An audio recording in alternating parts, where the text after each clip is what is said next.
in kanat illa sayhatan wahidatan fa idza hum jami'un ladaina muhdharun. Pada bacaan in kanat, di sini ada nun mati bertemu dengan kaf, maka hukum tajwidnya yaitu ikhfa. Ikhfa yaitu terjadi apabila adanya nun sukun atau an, in, un atau tanwin ini bertemu dengan huruf yang 15. Ya, ada 15 huruf. Maka kalau kita urutkan bisa begini: ta, tha, jim, dal, zal, zai, sin, shin, shad, dad, ta, dha, fa, qaf, kaf. Ada 15. Maka ketika ada nun mati atau huruf yang dia berharokat tanwin, an, in, un bertemu dengan tadi 15, maka kita namakan dengan ikhfa. Ikhfa itu membaca di antara izhar dan membaca di antara idgham, sehingga kita samarkan saja nunnya kepada makhraj daripada kaf.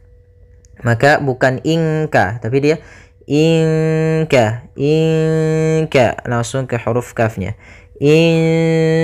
Inkanat. Kemudian pada lafal ka, di sini ada fathah bertemu dengan huruf alif, maka hukum tajwidnya kita namakan dengan mad tabi'i. Untuk panjangnya adalah 2 harakat. Kemudian pada lafal nat, di sini ada huruf ta yang berharakat sukun. Ta makhrajnya, ya, makhraj atau tempat keluar huruf ta yaitu ujung lidah kita menempel antara gusi atas dan pangkal daripada gigi kita yang atas itu seri. Jadi di langit-langit antara dua, atau bisa kita katakan di gusinya, ya, gusi atas. Nah, sembari itu ketika huruf ta ini punya sifat yang namanya sifat hamas, maka fahathuhu syakhsun sakat atau fahathahu syakhsun sakat, hamas. Apa yang dinamakan dengan hamas? Hamas itu kita artikan sebagai jaroyanun nafas. Hamas yaitu jaroyanu an-nafs, mengalirnya nafas kita. Sehingga huruf ta-nya harus ada sedikit hamasnya, tapi jangan banyak-banyak. Jangan kanat. Nah, ini terlalu banyak. Sedikit saja. In kanat. Nah, sedikit saja. Kemudian illa, pada lafal la, di sini ada tasydid di huruf lamnya, kemudian lam berharakat fathah bertemu alif, maka kita namakan dengan mad tabi'i. Untuk panjangnya adalah 2 harakat. Kemudian sayhatan, sayha, sayha. Nah, di sini sa-nya tebal, isti'la dan itbaq. Isti'la itu pangkal lidah kita terangkat, sedangkan itbaq itu lebih kepada melekatnya lidah kita ke langit-langit atas. Kemudian ketemu dengan huruf ya, maka di sini ada bacaan lin yang lembut dalam pelafalannya, lin. Maka sayha, ha kecil, jangan sayha, dia haknya ha kecil, ha pedas. Sayhatan, tawa, di sini ada tanwin ketemu dengan huruf waw, maka kami tuliskan di sini dengan idgham bi gunnah. Cara membacanya yaitu kita masukkan huruf tanwinnya, yaitu suara tan kepada huruf waw sehingga masuk kepada huruf waw, tawa. Kemudian idgham itu memasukkan, sedangkan bi gunnah artinya disertai dengan gunnah. Jadi ketika melafalkannya maka harus kita tahan dulu gunnahnya. Sayhatan wa, sebanyak panjang 2 harakat. Sayhatan wa. Kemudian pada lafal waw ada mad tabi'i, yaitu ditandai dengan fathah bertemu dengan alif. Wahidatan fa idza. Kemudian ada tanwin bertemu dengan huruf fa. Maka apabila ada tanwin bertemu dengan fa yang sama, maka huruf ikhfa itu kalau kita mau hafalkan lebih mudahnya dengan sebuah syair atau sebuah kalimat bait gitu, ya. Sif dza sana kam jada syakhsun, ya, qad sama dum tayyiban zid fi tuqadda zalima. Nah, itu untuk kita lebih memudahnya. Tapi kalau memang kita mengurutkan seperti tadi. Yaitu caranya adalah kita samarkan taknya atau tanwinnya kepada huruf fa. Wahidatan fa iza. Kemudian fa, alirkan nafasnya. Fa iza, za ada mad tabi'i yaitu fathah bertemu alif. Panjangnya 2 harakat. Dan hati-hati ketika melafalkan huruf zal, jangan sampai terbaca dengan zai. Karena zai dengan zal itu makhrajnya berbeda. Antara zal itu ujung lidah kita menempel dengan gigi seri.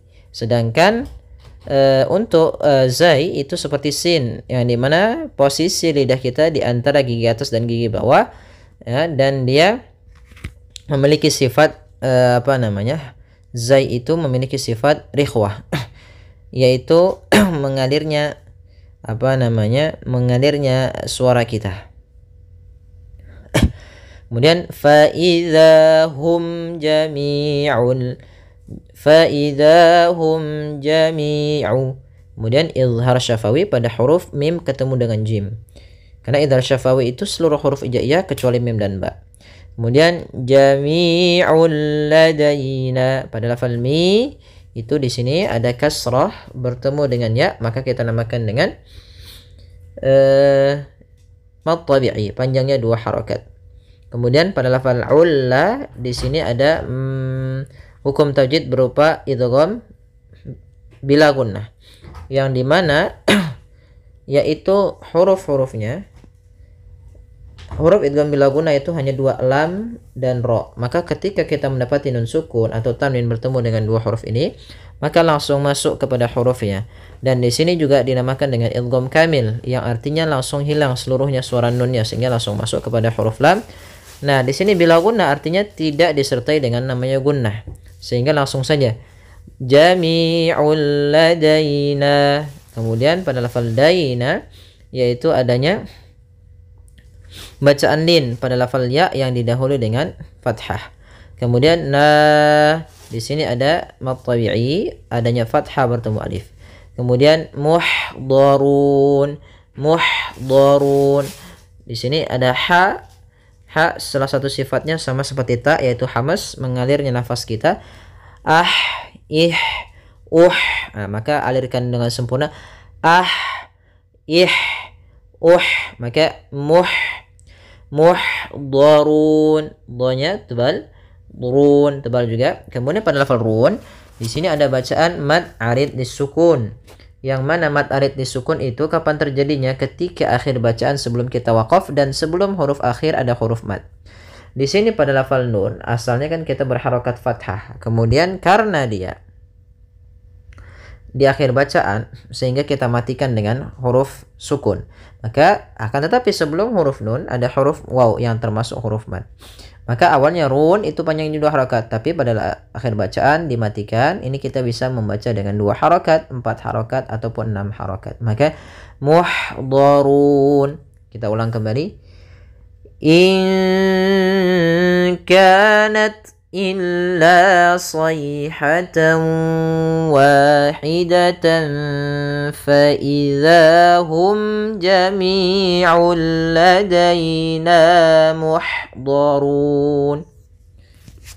Kemudian فَالْيَوْمَ لَا تُظْلَمُ نَفْسٌ شَيْئًا وَلَا تُجْزَوْنَ إِلَّا مَا كُنْتُمْ تَعْمَلُونَ. Pada lafal fal yauma di sini ada alif lam qamariyah, yaitu huruf alif dan lam yang dia di awal atau dibaca, ditulis dan dibaca, maka dinamakan dengan qamariyah, alif lam qamariyah, yang mana langsung kepada huruf lam dan lamnya jelas, alifnya tidak dianggap. Tanda ini artinya alif itu tidak dibaca. Fal yauma, kemudian di sini ada waw sukun di dalam fathah, maka di sini bacaan lin. La tuzlamu, di sini pada lafal la ada mad tabi'i, yaitu ditandai dengan fathah bertemu alif. Kemudian pada lafal tuzlamu, hati-hati dalam pelafalan dha. Dha ini salah satu sifatnya yaitu dia huruf dha itu termasuk huruf jahar. yang dimana dia tidak boleh mengalir nafasnya. Yang kedua, dia termasuk huruf rikhwah.